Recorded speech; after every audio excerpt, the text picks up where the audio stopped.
The BCCI has unveiled the annual player contract for Team India senior men category. जिनको मौका मिलना चाहिए उनको मौका मिल नहीं रहा पाए हैं, वो एक Shreyas Iyer.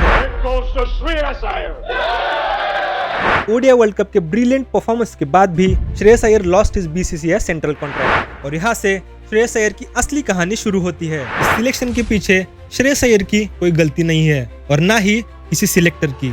Not to forget the silent hero Shreyas Iyer throughout the tournament was brilliant. He was very important in that middle phase for us. नमस्कार दोस्तों, रिसेंटली ही अनाउंस हुई एशिया कप 2025 इंडियन स्क्वाड में एक नाम जो मिसिंग है उसकी चर्चा आजकल बहुत हो रही है। श्रेयस अय्यर एक ऐसा प्लेयर जिसकी लास्ट 15 मंथ्स की क्रिकेटिंग जर्नी किसी फिल्म से कम नहीं है।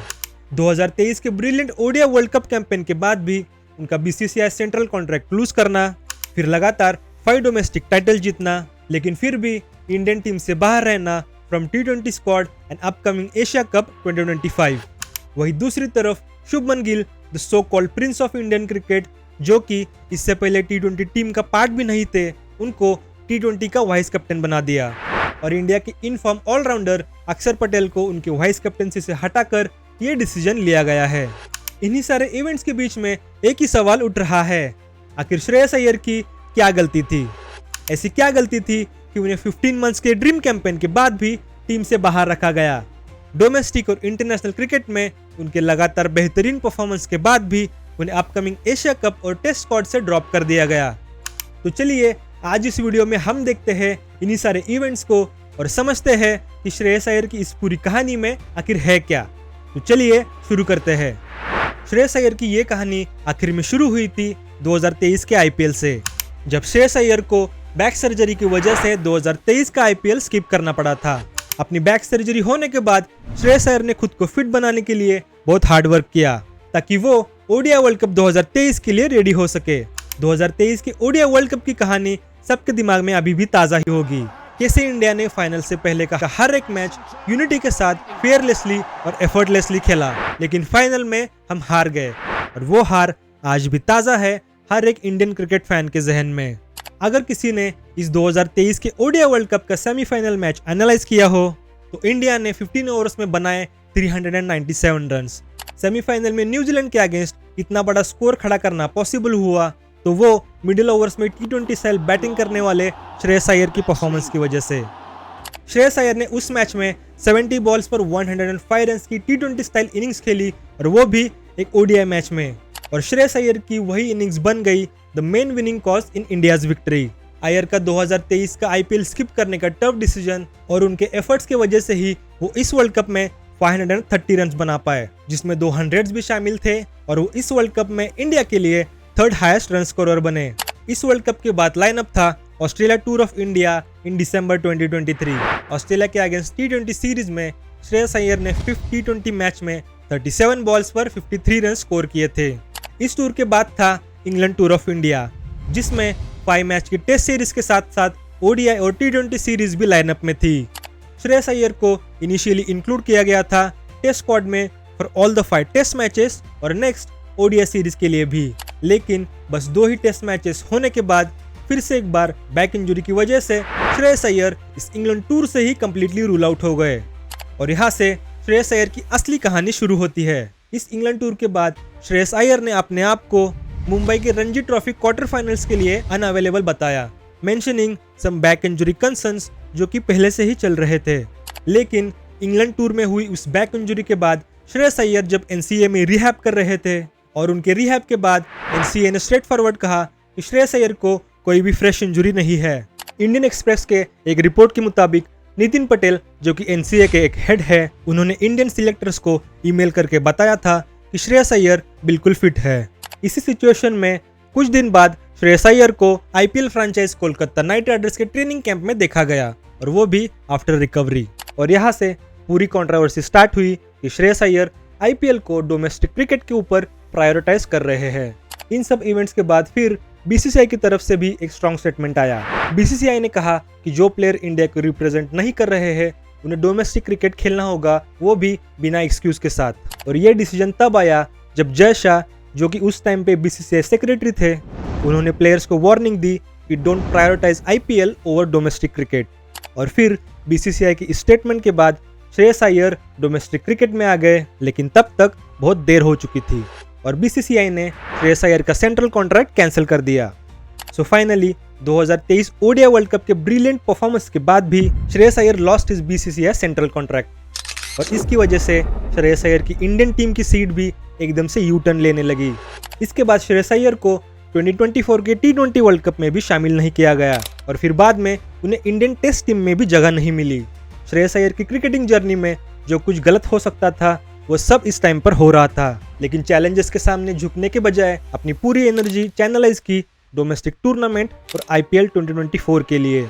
2023 का आईपीएल तो श्रेयस अय्यर ने अपने बैक इश्यूज की वजह से कंप्लीटली मिस कर दिया था, लेकिन 2024 के आईपीएल में Shreyas Iyer started gearing up for Kolkata Knight Riders as the captain of the team और एक लो स्कोरिंग थ्रिलिंग फाइनल में श्रेयस अय्यर के कैप्टन से अंडर केकेआर ने सनराइजर्स को हराकर जीता अपना 3rd आईपीएल टाइटल। इसी आईपीएल में श्रेयस अय्यर की कैप्टनसी की वजह से उनके बैटिंग स्किल्स और कॉन्फिडेंस फिर से वापस आया और श्रेयस अय्यर ने इस आईपीएल में बनाए 345 रन्स। 2024 के इस आईपीएल के साथ साथ श्रेयस अय्यर डोमेस्टिक टूर्नामेंट भी खेल रहे थे। 2023-24 के रणजी ट्रॉफी सीजन में श्रेयस अय्यर ने एक डबल सेंचुरी मारी, स्कोरिंग 233 रन्स अगेंस्ट ओडिशा और बीसीसीआई को एक स्ट्रॉन्ग कमबैक स्टेटमेंट दिया।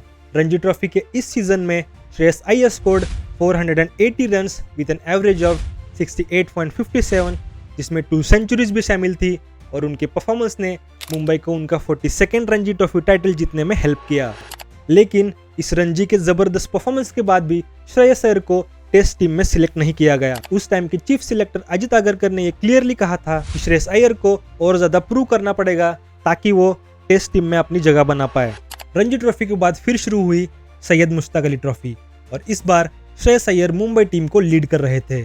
इस टूर्नामेंट में श्रेयस अय्यर ने टोटल 9 मैचेस में स्कोर किए 345 runs with an average of 49.28 with strike rate of 188+।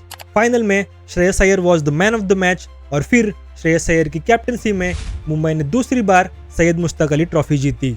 इस जीत के साथ साथ Shreyas Iyer become the first captain in the history to win both IPL and Syed Mushtaq Ali Trophy. Syed Mushtaq Ali Trophy के बाद नवंबर 2024 में था आईपीएल का मेगा ऑक्शन। इस मेगा ऑक्शन से पहले केकेआर ने श्रेयस अय्यर को रिलीज कर दिया था और सोशल मीडिया पे इसका रीजन गौतम गंभीर और केकेआर के मैनेजमेंट को बताया जाता है। 2024 का आईपीएल जीतने के बाद श्रेयस अय्यर ने खुद ये बात बोली थी कि उन्हें उतना क्रेडिट नहीं मिला जितना वो डिजर्व करते हैं। इन्हीं सारे इवेंट्स की वजह से मेगा ऑक्शन में श्रेयस अय्यर को परचेस किया पंजाब किंग्स ने for a whooping amount of 26.75 crore, making him the second most expensive player in the IPL auction. इस ऑक्शन के बाद फिर थी ईरानी ट्रॉफी और इस टूर्नामेंट में Shreyas Iyer once again scored a crucial 50, scoring 84 ball 57 runs और मुंबई टीम का पार्ट बने जिसने ये ईरानी ट्रॉफी भी जीत ली। ईरानी ट्रॉफी के बाद हुई विजय हजारे ट्रॉफी। इसी विजय हजारे ट्रॉफी में Shreyas Iyer again scored 325 runs with in just 5 matches, leading from the front like a true captain. इसी टूर्नामेंट में Shreyas Iyer played a spectacular knock, scoring 114 runs of just 55 balls against Karnataka. Similarly, Shreyas Iyer again scored a century against Puducherry, scoring unbeaten 137 runs in 133 balls. इस विजय Hazare Trophy में Shreyas Iyer batted at number 4 position और domestic cricket के इस performance के बाद फिर से एक बार उन्होंने अपना कमबैक हाईलाइट कर दिया और सबको दिखा दिया कि क्यों वो एक की प्लेयर है किसी भी टीम के लिए। इन सारे डोमेस्टिक टूर्नामेंट्स के बाद फिर आई 2025 की आईसीसी चैंपियंस ट्रॉफी और इसी चैंपियंस ट्रॉफी के लिए जब इंडियन टीम सिलेक्ट होने वाली थी तब सिलेक्टर्स ने फिर एक बार श्रेयस अय्यर का नाम इस चैंपियंस ट्रॉफी के स्क्वाड में नहीं सिलेक्ट किया था और चैंपियंस ट्रॉफी के टीम सिलेक्शन के लिए कैप्टन रोहित शर्मा और सिलेक्टर्स के बीच 3 घंटे से ज्यादा डिस्कशन हुआ और वो डिस्कशन सिर्फ एक नाम को लेकर था, श्रेयस अय्यर। कुछ रिपोर्ट्स तो ये भी कहती है कि गौतम गंभीर नहीं चाहते थे कि श्रेयस अय्यर इस टीम का पार्ट बने, लेकिन एंड में कैप्टन रोहित शर्मा अपने डिसीजन पर कायम रहे और श्रेयस अय्यर को इस आईसीसी चैंपियंस ट्रॉफी के स्क्वाड में शामिल किया गया और इसी चैंपियंस ट्रॉफी में Shreyas Iyer become the top run scorer for India, scoring 243 runs in 5 games और सबको साबित कर दिया कि रोहित शर्मा का डिसीजन 100% सही था। उन्होंने ग्रुप स्टेज में सक्सेसिव हाफ सेंचुरीज लगाई पाकिस्तान और न्यूजीलैंड के अगेंस्ट और इंडिया की मिडिल ऑर्डर संभाली इस चैंपियंस ट्रॉफी के हर एक मैच में। नो हाइप, नो PR और नो ड्रामा, और सिर्फ quality performance. The heavyweight medal, it's heavy. It goes to Shreyas Iyer. Champions trophy जीतने के बाद भी कैप्टन रोहित शर्मा ने कहा था, Not to forget the silent hero Shreyas Iyer throughout the tournament was brilliant. और ये चैंपियंस ट्रॉफी थी श्रेयस अय्यर की 5th individual trophy in the calendar year 2024 to 2025। This is the 5th title for me in a year. जब से श्रेयस अय्यर का BCCI का central contract cancel हुआ था, तब से Shreyas Iyer has won IPL 2024, Irani cup, Ranji trophy, Syed Mushtaq Ali trophy and the last ICC champions trophy.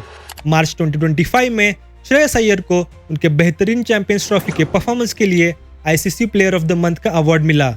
March 2025 में हुई ICC चैंपियंस ट्रॉफी के बाद श्रेयस अय्यर का नेक्स्ट फोकस था IPL 2025, और वो भी अपनी नई फ्रेंचाइज पंजाब किंग्स के साथ। और इस IPL में भी श्रेयस अय्यर ने पंजाब किंग्स को लीड करते हुए पहुंचाया IPL के फाइनल तक, और इसके साथ ही Shreyas Iyer become the first ever captain जिन्होंने 3 अलग अलग टीम्स को IPL के फाइनल तक लीड किया है। ओवरऑल श्रेयस अय्यर के इस डोमेस्टिक सीजन, IPL और ICC चैंपियंस ट्रॉफी के बाद अप्रैल 2025 में BCCI को उन्हें दोबारा एनुअल कॉन्ट्रैक्ट में इंक्लूड करना पड़ा, और श्रेयस अय्यर ने वापसी की BCCI के सेंट्रल कॉन्ट्रैक्ट में in grade B category. Overall जब से श्रेयस अय्यर का BCCI सेंट्रल कॉन्ट्रैक्ट कैंसिल हुआ था, तब से ही वो अपनी लाइफ के बीस्ट फॉर्म में थे।